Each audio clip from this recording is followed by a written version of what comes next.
So until now, we have studied the different types of intermolecular forces, basically the different types of attractive intermolecular forces that were van der Waals forces, and then we studied different van der Waals forces as well that were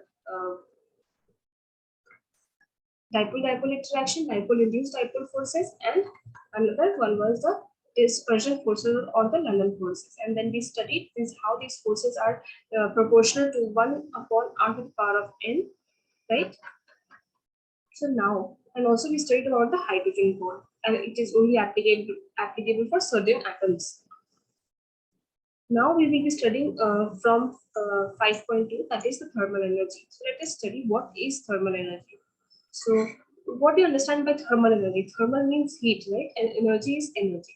So thermal energy is the energy of a body arising from motion of its atom and molecules. In any state of matter, there are atoms and molecules, and if there are atoms and molecules, then they are not stationary. And okay, so they always tends to move. So the because of this movement of, or we can say because of this motion of atoms and molecules, there is an energy that is generated. So that energy is the thermal energy of that particular state. So it is directly proportional to the temperature of the substance. Okay, so that means the temperature of the substance. So if the temperature of the substance is higher, then the thermal energy will also be higher. So it is a measure of average kinetic energy of the particle of the matter and is thus responsible for movement of particles. So this movement of particle is called thermal motion. So now let us understand the intermolecular forces versus the thermal interactions. So we studied intermolecular forces and we studied what exactly thermal energy is. So now let us study intermolecular forces versus thermal interaction. So now we have already learned that intermolecular forces tends to keep the molecules together, because these type of intermolecular forces basically are attractive forces, and that is why it tends to keep the molecules together, because it is attractive in nature. But thermal energy of the molecules tends to keep them apart. Okay, so because of this thermal energy, there is motion, and due to this motion of atoms and molecules, the atoms and molecules will not be together. It will be in motion. So there, we can say that thermal energy and intermolecular forces, they are just the opposite of each other. Intermolecular forces tends to keep the molecules aligned, like together, and thermal energy of the molecule tends to keep them apart. Now, these states of matter are the results of balance between the intermolecular forces and the thermal energy of the molecule. So this is very, very important line, because of these two types of interaction, that is the intermolecular forces and thermal energy, and the balance between them actually makes different states of matter. So let us study. When molecular interaction are very, very weak, and you have created a molecular interaction is very, very weak, and molecules do not cling together to make liquid or solid unless thermal energy is reduced by lowering the temperature. Okay, so when, for example, there are two, we use the pen. So there is intermolecular forces, which I'm writing it as IF, and then there is thermal energy. Okay. So when these intermolecular forces is weak, okay, as it is written. So if it is weak, okay, then, and in order to make it solid or liquid, we know that in case of solid and in case of liquids, the molecules and atoms are kind of close, okay, when in comparison to gaseous state. So if the intermolecular forces are weak, and then also you need the matter to be solid and liquid, then what you have to do? You have to decrease the temperature. So if you lower the temperature, that means you're lowering the thermal energy. By lowering the thermal energy, you can keep the molecule intact, like keep the molecules together again. Okay, so this is what it is said. Now gases do not liquefy on compression only, although molecules come very close to each other and intermolecular forces operate to maximum. However, when thermal energy of the molecule is reduced by lowering the temperature, the gases can be very easily liquefied. So, for example, when we are talking about gases, so we know that for gases, intermolecular forces is very weak and thermal energy is very, very high. So in order to liquefy the gas, matlab, you need to convert this gas to liquid state, then what you have to do? You have to increase this and also you have to decrease this on the same place. Just increasing this will not do its part. You need to do the both. So when you're compressing it, like what does compression means? When you're compressing a state of matter, that means you're making the two molecules come closer or two atoms come closer of that matter. So you are compressing it. That is, you are increasing the intermolecular forces. But then also gases doesn't liquefy. But when you simultaneously lower the temperature also, that is, you're lowering the thermal energy also, like that is, you're restricting the molecules to be in motion, then these gases can be easily liquefied to the liquid state. Okay, so this is what is written. I hope it is clear.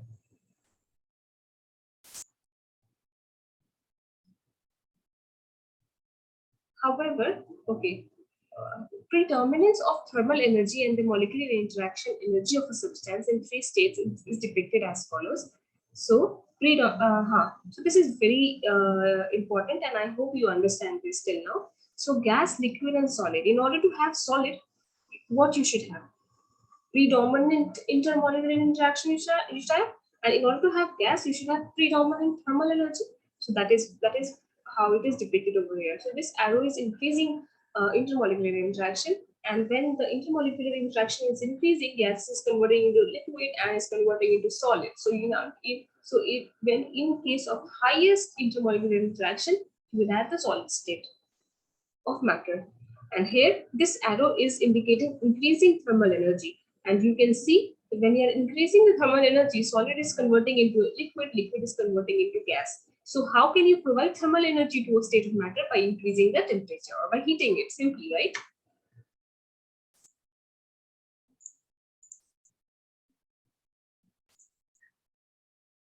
So we have already learned the cause for the existence of three states of matter. Now we will learn more about gaseous and liquid states and the laws which govern the behavior of matter in these states. So we now know why like why there exist different states of matter. This is because of the intermolecular forces and the thermal energy operating in the states of matter, and the balance between these two kinds of like forces and the energy makes different states of matter. And now let us read about different states of matter more deeply. So let us start with the gaseous state.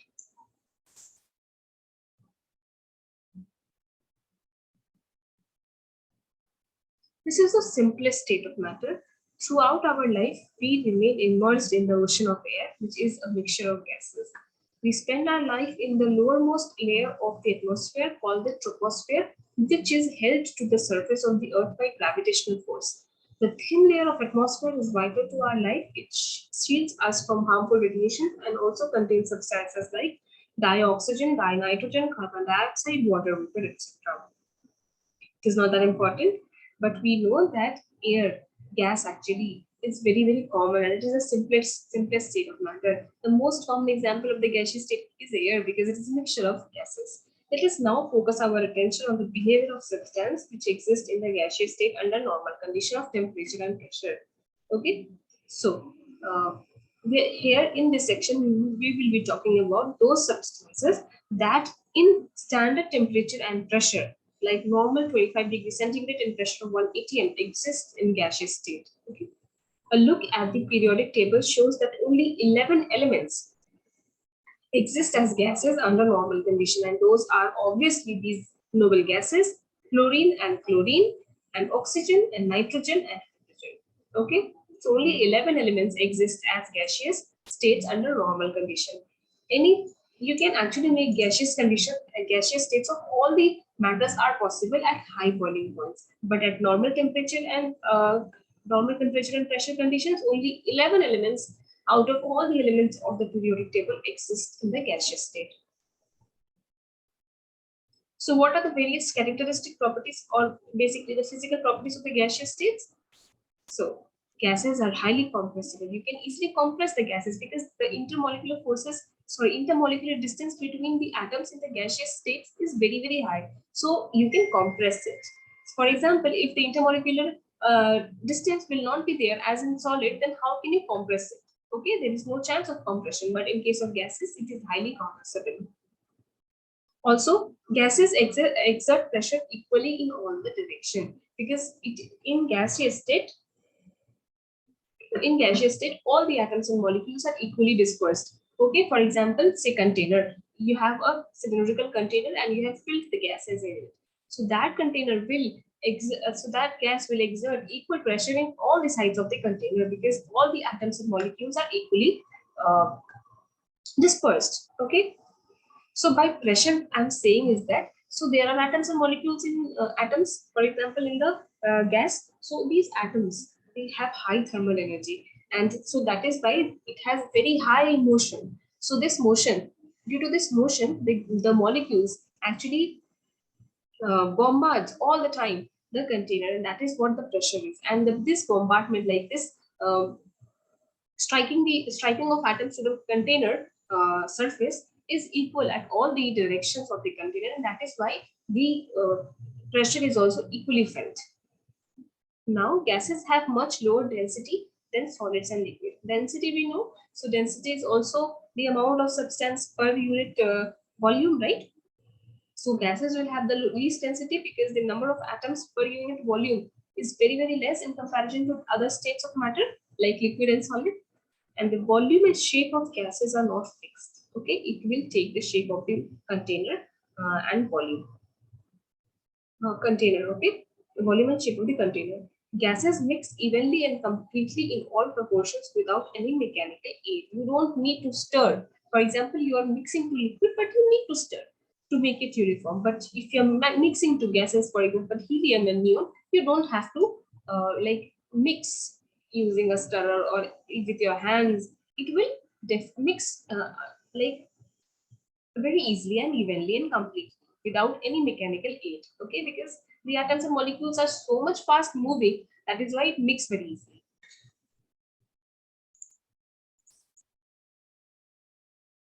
Simplicity of gases is due to the fact that the forces of interaction between these molecules are negligible. Yes, we don't have intermolecular forces. It is kind of negligible. These attractive forces are negligible. Their behavior is governed by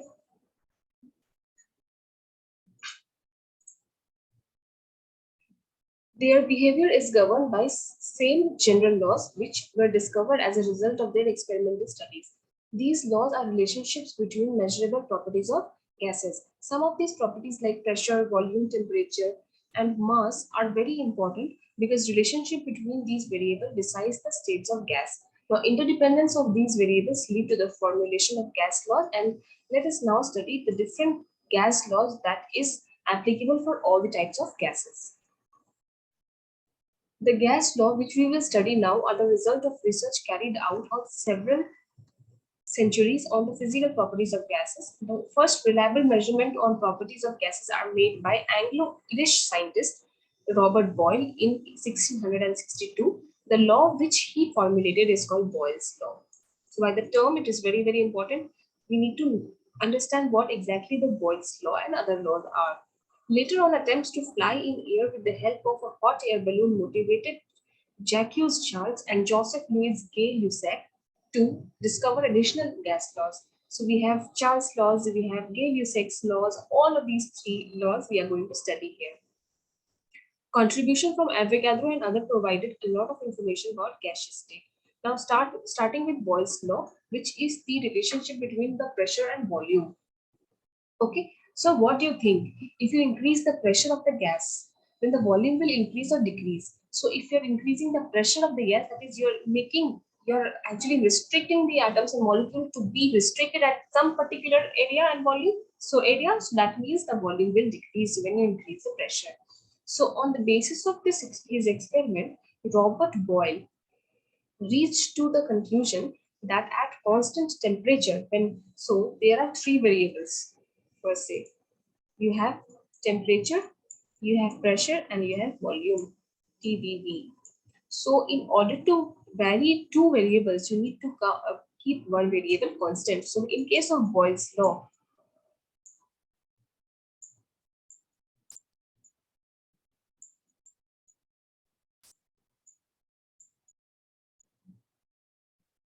You have temperature constant because Boyle's law is the relationship between pressure and volume. So on the basis of this experiment, Robert Boyle reached to the conclusion that at constant temperature, the pressure of a fixed amount of gas varies inversely proportional with its volume. So this is what Boyle's law is with constant temperature. Okay, so when you are decreasing the pressure, the volume will when you are increasing the pressure, so the volume will decrease, and if you are decreasing the pressure, the volume will increase. So it is written like this, and so in order to remove this proportionality constant, you need to give some proportionality sign. You need to give some constant k1, and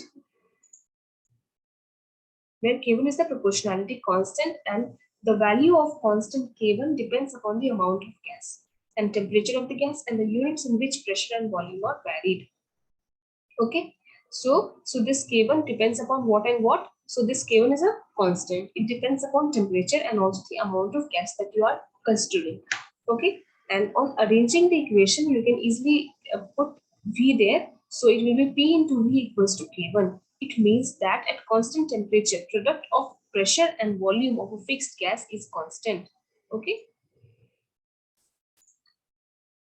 It is a fixed amount of gas at constant temperature occupying volume V1 at pressure P1 undergoes expansion so that volume becomes V2 and pressure becomes P2. Then according to Boyle's law, since PV equals to constant, then pressure 1 P1 V1 equals to P2 V2 we can also write.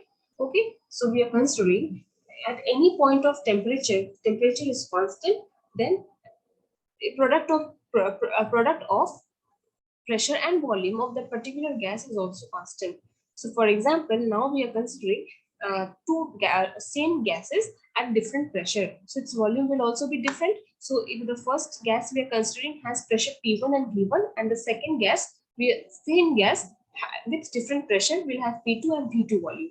So that will also be equal because these two will be K1 only. So P1, V1 and K1 actually depends upon the gas. If the gas in both the situation is same and the temperature is also same, then the K1 will also be same. So P1, V1 equals to P2, V2. Okay. So then you can easily write it as P1 upon P2 equals to V2 upon V1, equation 5.5.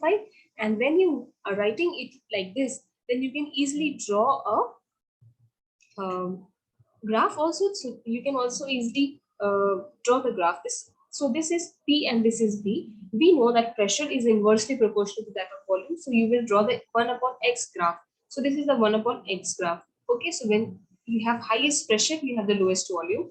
And when you have the lowest pressure, you have the highest volume. And at different temperature, it is different. It is only, this purple line is only at 200 Kelvin, this green line is only at 400 Kelvin, and this red line is only at 600 Kelvin. Okay.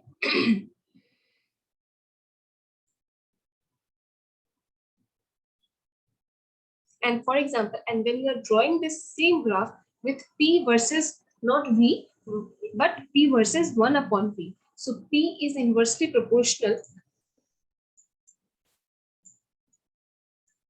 to 1 upon V. Or we can say that P will be linear. So this means that P will be linear to 1 upon V, right? So if we plot P and 1 upon V, then we will get straight line, right? So you can write it as like this. It is already written in the book also. K1, 1 upon V. And we know for straight line, we have y equals to mx plus c. So here c is what? C is 0. So c is 0 means the graph will start from origin. And if in the x-axis you have 1 by v, then in the what will be the slope? The slope is, first of all, the line will be linear, the graph will be linear as shown in figure 5.5b, and also the slope will be equal to the constant, and also it will be different for different temperatures. And also you need to understand here T3 is greater than T2 is greater than T1. So when T3 is greater, it has higher what? It has higher the slope. Okay. So that means temperature is directly proportional to K. If you have higher temperature, then the constant will also be higher.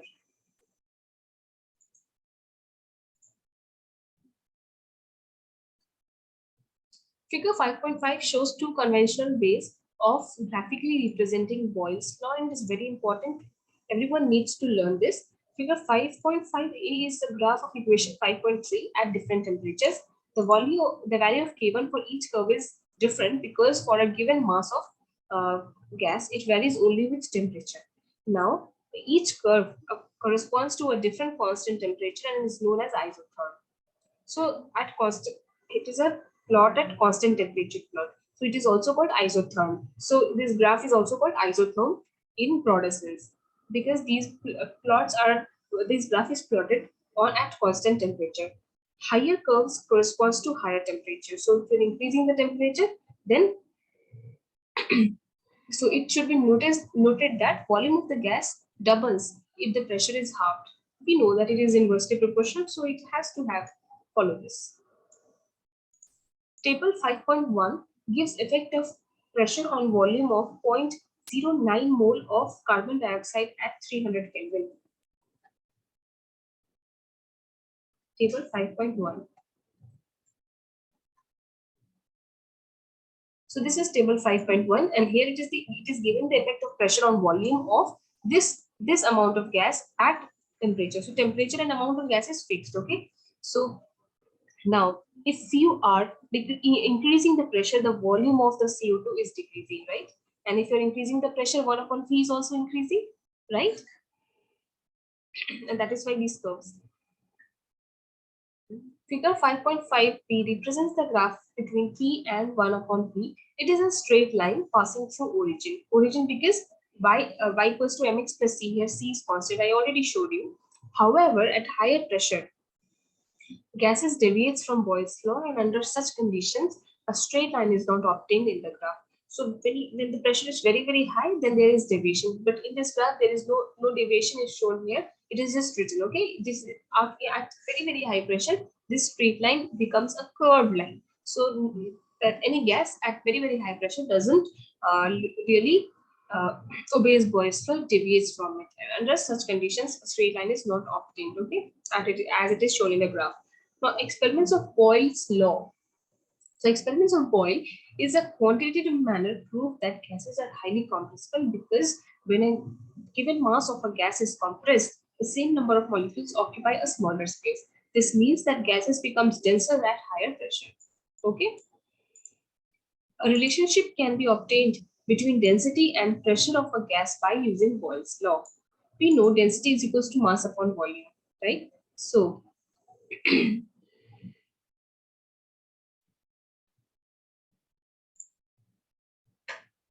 so what was Boyle's law? P equals to K1 1 upon V. Okay. So this was what it was given, and density is equals to mass upon volume. So if you replace the volume by mass upon density, then what you will get? You will get P equals to K1. It is also K1 into 1 upon V. So V is M upon D, so it will be D upon M. Okay, and let us consider this K1 is also constant and mass is also constant. So we will just write another constant over there as K dash to maintain the simplicity of the equation. So we reached to this equation where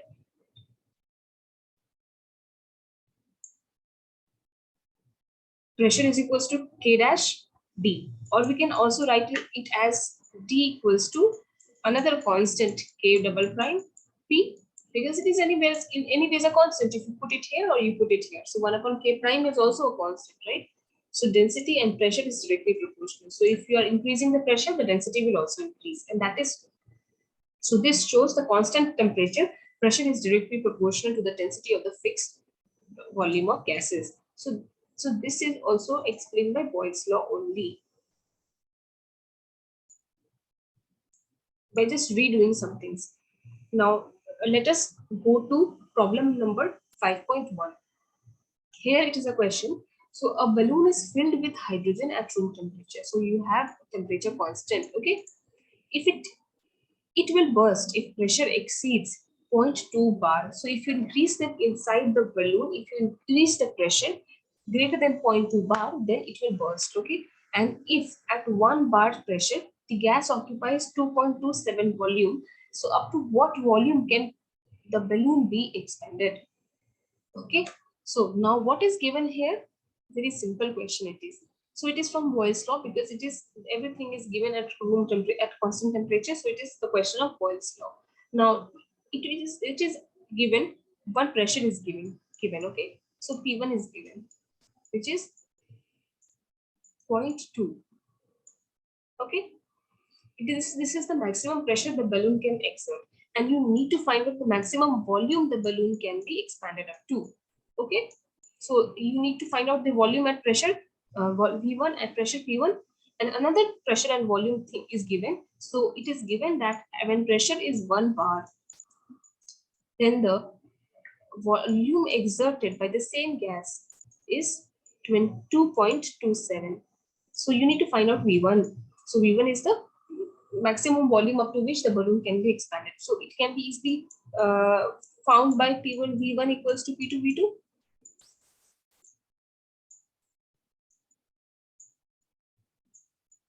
So you need to find P1. So that will be equals to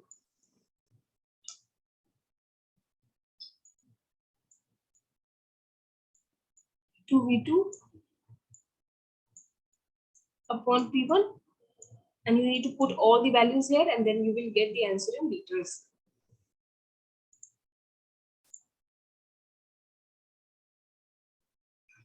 So just likewise this, you need to keep all the units, like here pressure also in bar, in volume is given in liters, and this also pressure is given in bar. So for example, if this another pressure is given in, so for example P2 is given atmosphere, then you need to convert ATM into bar, and then you have to solve the equation, because in solving an equation you need to keep the uniformity of the units. If you are keeping all the units in SI unit, then you need to keep all the units in SI unit. Here it is the mixture of here all the pressure is given in bars, so you are keeping it in bar. All the volume is given in liters, so that is why you are getting the volume in liters. Okay, so that means after this volume, if this is the maximum volume the balloon can be expanded up to.